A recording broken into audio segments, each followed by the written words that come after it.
श्री स्वामी समर्थ. भक्त हो, अनुभव हीच खात्री असते. आत्ता बघा कसं, एक छोटीशी गोष्ट मी सांगते. एक फकीर फिरत फिरत एका गावात येतो. दमून भागून एका झाडाखाली विश्रांतीसाठी बसतो. तेवढ्यात त्या झाडाचं एक पान त्याच्या डोक्यावर पडतं आणि त्याला त्या क्षणी आत्मज्ञान प्राप्त होतं. तो आनंदाने बेभान होऊन जायला लागतो आणि नाचायला लागतो. जगप्रसिद्ध शास्त्रज्ञ आर्किमिडीस जसं युरेका युरेका म्हणत नग्न अवस्थेत बाहेर बाथरूममधनं रस्त्यावर नाचत आले ना, तर ती तसंच सगळ्यांना त्यावेळेला आश्चर्य वाटलं. आणि त्यापैकी एक जण त्याला विचारतं की बरं आहे ना बाबा, तुला आला तेव्हा बरा होतास, अचानक काय झालं तुला? मग त्यानं घडलेली हकीकत सगळ्यांना सांगितली. हा हा म्हणता ही बातमी सगळीकडे पसरली. मग काय झालं ना सगळं गाव गोळा. सगळे वेडे बसले झाडाखाली. कारण काय, तर पान डोक्यावर पडलं की झालं, मिळालं आत्मज्ञान. हो, सगळ्यांना फुकट जर आणि विनासायास गोष्ट मिळायला लागली ना की स्वतःची अक्कल चालवायची गरजच नाही वाटत. तर काही जणांच्या डोक्यावर पानं पडली सुद्धा बरं का वाऱ्यामुळे. पण कुठे काय झालं? बरं, खोटं म्हणावं तर फकीराचं उदाहरण डोळ्यासमोर होतंच. मग आपलं का नाही झालं याचं मात्र उत्तर कुणाकडेही नव्हतं. फकीराचं झालं कारण त्याची वेळ आलीच होती. पान पडणं हे निमित्त होतं, निमित्त मात्र होतं. निमित्त म्हणजे खोटं, कारण जसा अर्जुन होता महाभारतात, निमित्त मात्र. आपलंही तसंच होतं आहे. कुणी आपल्याला त्याचा अनुभव सांगितला की आपल्यालाही वाटतं मग मला पण तो अनुभव यायला पाहिजे. कुणी म्हटलं की हे स्तोत्र खूप प्रभावी आहे, हा मंत्र खूप प्रभावी आहे, भारी आहे, की लागले त्या मंत्राच्या मागे. अनुभव ही व्यक्तिसापेक्ष गोष्ट असते. त्याला आला तसाच आपल्याला कसा येईल बरं? प्रत्येकाचंच प्रारब्ध, पाप पुण्य, संचित आणि भावना ह्या सगळ्या वेगवेगळ्या असणार.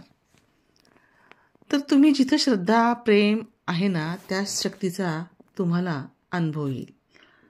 कसं, तर आपण कुणालाही कसं कोण कोण न म्हणता तुम्हाला भेटतच राहील ना, तसं अनुभवही सांगत राहील बरं का. पण त्याच्याने हुरळून जायचं नाही. अनुभव हा श्रद्धेतनं जन्म घेणारा असतो. आपण जी उपासना करतो ना त्यावरच आपली श्रद्धा नाही तर अनुभवसुद्धा असतात. प्रत्येकाला दुसऱ्याची बायको सुंदर वाटते, तसाच हा काहीसा प्रकार आहे. विचित्र मानसशास्त्र आहे.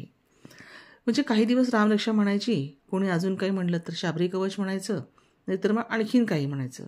सगळं आयुष्य ह्याच्यामध्येच संपून जातं की कोणी काही म्हटलं म्हणून आपण करायचं. पण मिळणार काहीच नाही, कारण की तुमची जर श्रद्धाच नसेल तर मिळणार कसं? 100% फुटावर पाणी लागणार म्हणून एकाच ठिकाणी तुम्ही 100 फूट खणाल का? नाही. की एका फुटाचे 100 खड्डे खणाल? तुलना करायची ही जी सवय असते ना, ही चांगली नसते. ही प्रत्येकाला असते. प्रत्येकाचं आपलं एक वैशिष्ट्य असतंच की नाही. गुलाबाचं फूल डोक्यात घालतात, झेंडूच्या माळा करतात, मोगऱ्याचा गजरा करतात. तर प्रत्येकाची उपासना ही आपल्या जागी श्रेष्ठच असते बरं का. आपल्या विचारानेच त्याला आपण कमीपणा आणतो.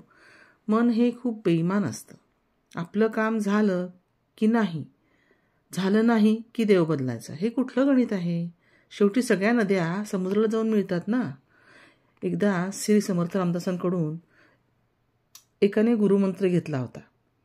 असा माणूस श्री तुकारामांकडे आला आणि म्हणाला, मला गुरुमंत्र द्या. म्हणजे बघा, आता एकदा स्वामींकडनं तुम्ही घेतला ना समर्थांकडून, मग तुम्ही आता महाराजांकडे जाताय, तुकाराम महाराजांकडे. त्यांना म्हणतोय की गुरुमंत्र द्या. अर्थातच तुकाराम महाराजांनी ते सगळं जाणलं अंतर्ज्ञानाने. म्हणाले, ठीक आहे, तुझ्या गुरुंना तुझा हा जो गुरुमंत्र घेतला आहेस तो परत करून ये, मग मी देतो.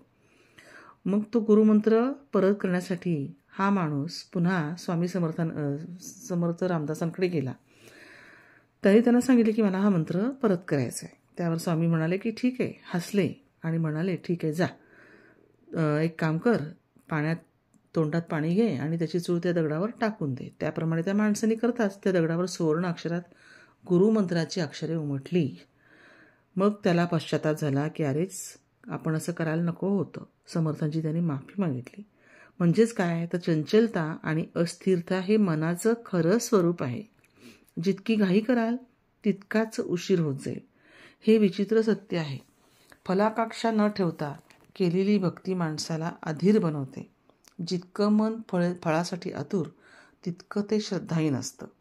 परमार्थातील एक खूप मोठं रहस्य आणि सूत्र सांगते, ते म्हणजे सोपवणे. आता जे तुमच्या काही आहे हातामध्ये, ते जे काही तुम्ही केले ना तुम्ही, मग ते आता कुणावर तरी सोपवून द्या. ते महत्त्वाचं नाही की कुणावर, त्याचं महत्त्वच नसतं. देवावर सोपवा किंवा दगडावर सोपवा, त्याने काही फरक पडत नाही. पण तुमचं काम सोपवायचं आहे, कुणावर तरी सोपवायचं आहे. पण कुणावर हा प्रश्न नाही.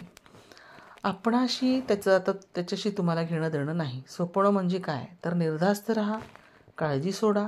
आणि आपण फक्त तोंडाने म्हणत असतो की देवावर सोपवलं आहे, स्वामींवर सोपवलं आहे, आणि रात्रभर काळजीने झोप येत नाही. याला काय सोपवणं म्हणतात का?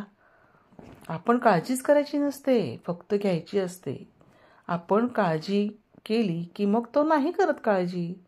त्याचं काम त्याला करू द्या ना. तुम्ही काळजी करून काही होणार आहे का? होतं का? झालं आहे का? काळजी वाटणं स्वाभाविकच आहे, ही चुकीची धारणाच मनातनं काढून टाका. आपण खांबाला धरून बसायचं आणि म्हणायचं खांब मला सोडतच नाही. ह्याला काय अर्थ? काळजी सोडली ना की काळ पण आपल्यापुढे जी जी करत हात जोडून उभा असतो बरं का. म्हणून शीख बांधव काय म्हणतात माहिती आहे का? सत श्री अकाल. म्हणजे काय, तर जो कालातीत आहे तोच सत्य आहे.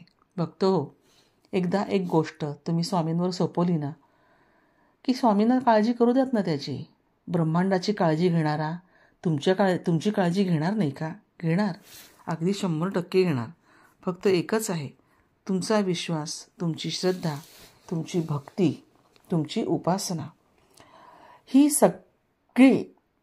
ह्या सर्व गोष्टी तुमच्या कुठेही कमी पडता कामा नाहीत. डोळे मिटून स्वामींवरती विश्वास टाकायचा. अगदी आपण डोळे मिटून उंचावरनं उडी जरी मारली ना तरी विश्वास करायला पाहिजे की स्वामी आपल्याला झेलतील, 100% झेलतील. बघा, अनुभव असतो ना माणसाचा, तो खरा असतो. कारण अनुभवाची शिदोरी हीच खरी असते. आणि म्हणून स्वामींवर किंवा इतर कोणावरही देव हा एकच आहे. कुठलाही देव असू देत, पण देव कधी बदलू नका. आज स्वामींचा अनुभव नाही आला आहे, मग आता कशाला स्वामींची पूजा करायची, कशाला भक्ती करायची, कशाला मंत्र म्हणायचे, कशाला तारक मंत्र म्हणायचं, येतच नाही स्वामींचा काही अनुभव, असं जर आपण म्हटलं तर तो येणारच नाही. पण नाही, स्वामी खरंच अनुभव देतात बरं का, स्वामींचे अनुभव येतात बरं का, खूप चांगले असे ते अनुभव आपल्याला दिलेत त्यांनी, असं जर म्हटलं ना तर ते तुम्हाला आपोआप येत राहतील. आणि म्हणून स्वतःच्या मनाशी अशी खुणगाट बांधायची की स्वामींचे अनुभव येतातच. तेव्हा भक्त हो, प्रयत्न करून बघा. यश नक्कीच आहे. प्रयत्नांते परमेश्वर, नाही का? श्री स्वामी समर्थ.